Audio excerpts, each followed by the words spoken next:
How's everyone doing today? Welcome to another episode of Matt's Guns. Today I'm going to do a little review, a field strip of disassemble and reassemble of this bad boy. This right here is the UTAS UT9-M chambered in 9mm.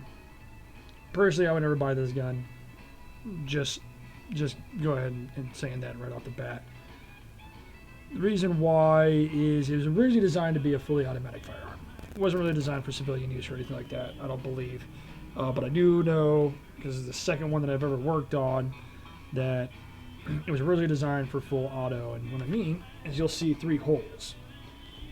You got your trigger pin, your hammer pin, and you'll see the third hole just right up barely above the hammer pin where the sear would go. This one actually a customer brought in to me because he is having issues with feeding. I already know what the issue is because, like I said, it's the second one I ever worked on in about 6 months to a year. Y'all know what a 9mm looks like, right? That's not what a 9mm is supposed to look like, is it? Not one. Not two. But the dude tried 3 times. Thank God it didn't fire. He was going to have a really bad day, which tells me pretty much it is the recoil spring is way too heavy. Also, for future reference, if you guys ever need a gunsmith, save your casings, how the casing is grooved, how the bullet, like you see, is just shoved into the casing. That's going to give us an idea of what's going on. And his is actually doing the same exact thing as the one I worked on 6 months ago to a year. I had to double check to make sure this wasn't the same one, and it's not. This is a completely different one from the one that I've worked on. So let's go ahead and disassemble it if you guys have one. I'll help you guys out for disassembly and reassembly for a field strip so you can always maintain your weapon. I've seen some where they do work. I've seen some where they don't work. I have people that say don't buy them. I have people that say do buy them. My opinion is don't. It's not worth your money. If you're going to buy a 9mm platform, don't do an AR-9. Do not. Like, buy something that's specifically designed for it. Like the Scorpion, or, you know, a pistol, an actual 9mm pistol that has the slide into it that makes it. I know Glock makes one. I think Canik does as well. Don't do something like that. So let's go ahead and take apart this bad boy. Good thing is it's like an AR-15 platform, and if you do buy one, like, oh, that's a big pistol, don't worry, it also has backstrap for an arm brace or anything like that. So let's go ahead and break this down. Like I said, it's like an AR platform, so we have a front takedown pin and a rear takedown pin.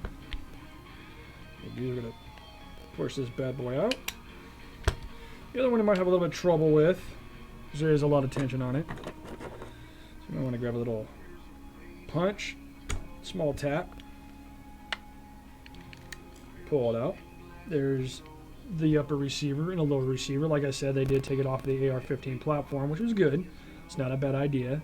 Really big extractor, which I'm probably going to have to polish because there's a lot of writing on here, so I'm going to need to probably polish that later on. But let's go ahead and tear it down. Now the problem part is right here is where we're going to work on. What we need to do is push this in, because this is what is holding your recoil spring and your bolt assembly as well. This right here is all loose. Well, it's not loose, nice, tight. It holds it in place perfectly, but you're going to have a rubber garment right there. So what you're going to want to do is take another, I have my little spike, push this bad boy down. As you do that, you're going to push that in. I usually let it fall because I'm bringing it right back up. Slowly bring it up, because remember, you are going to have a lot of tension on there, on that tension spring. Pop it out.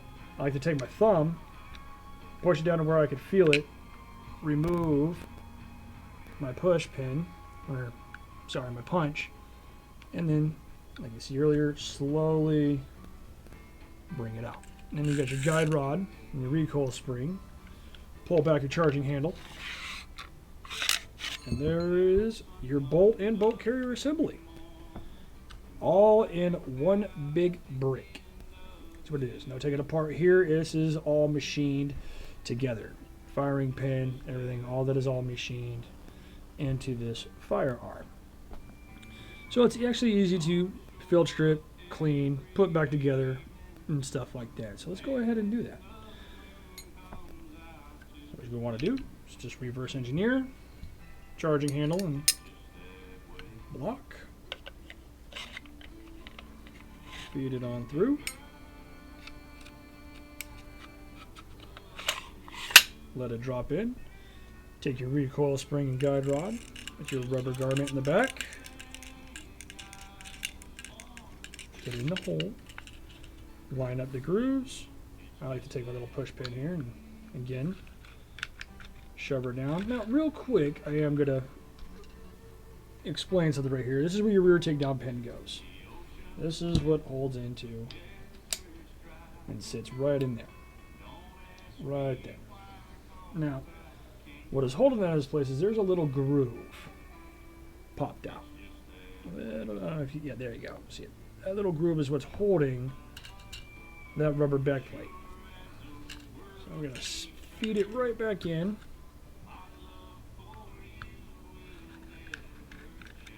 Push her down. This is where it becomes somewhat of a pain. Got it all the way in. I got really big mud paws. I'll help push it up to line it in. But I like to do that cheat a little bit. Slide it right on in. Hold on to it, and then you're gonna just bring it right back up. Everything's popped back in place. Just like an AR-15. Clap it in nice and tight. Tap her in, and there you go. A little bit of a review and a disassembly and reassembly for a field trip for you, just in case for you guys at home. I hope this was educational for you, and I hope you all have a great day. And remember, the huge shout out to samsguns.com. That's right, that is samsguns.com for sponsoring this video. Thank you guys very much. As always, be safe, be kind, and have a great time. Y'all take it easy now.